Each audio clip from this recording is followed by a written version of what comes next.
Wow, that was actually cool, Ellen. Thank you for putting that together. It was really fun actually digging through the old photos and finding some of those. I'm pre-digital, as you can probably tell, so a lot of that had to be scanned and dug up, and it was a lot of fun to remember some of those things.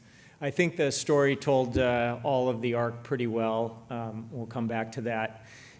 Ultra running's a bit of a weird thing. It's an affliction, I guess, as much as a hobby or a sport. Try calling Rolodex of your friends and asking who wants to go do a 35-mile run on Saturday. It's probably a short list. So after a few years of doing it, I learned there's a few things that you need in order to be somewhat successful. One of them is genetics, one of them is support, and one of them is luck. So genetically, I heard a very famous ultra runner who responded to a question. When they asked him, how do you get faster? And he said, pick your parents. So more than anything, I'd like to thank my parents. My father's sitting over here. He's 89, ran his first marathon at 59, his first ultra at 61, and still going strong. My mom's not able to be with us tonight, but she's part of the equation as well. Support, my life partner, Marcia Smith, who's been there for most of it, really all of it. And so a lot of other strong supporters. I'm fortunate to have Chuck Stolley here. My first ride and tie partner introduced me to both ride and tie and endurance riding, and I've never looked back. So you all, everyone here who's a runner, you all know what the support means and how important that is.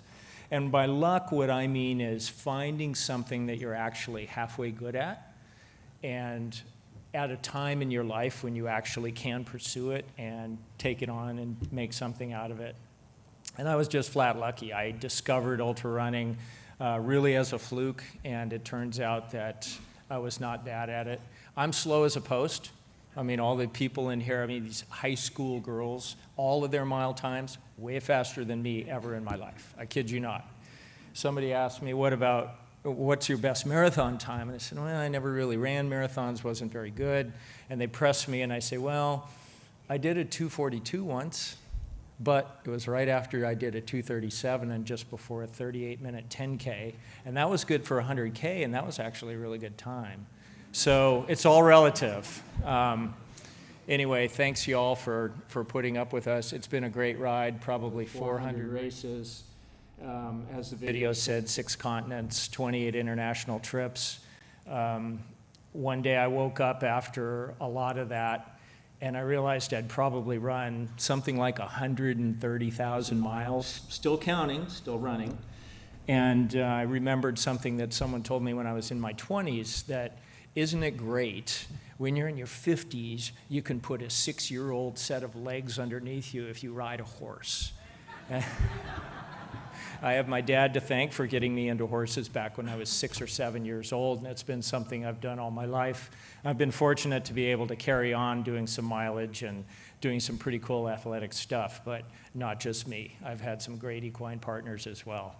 Anyway, thanks y'all. We all do it because we love it. No one makes us do it. We're lucky to be able to do it because we can, so keep running.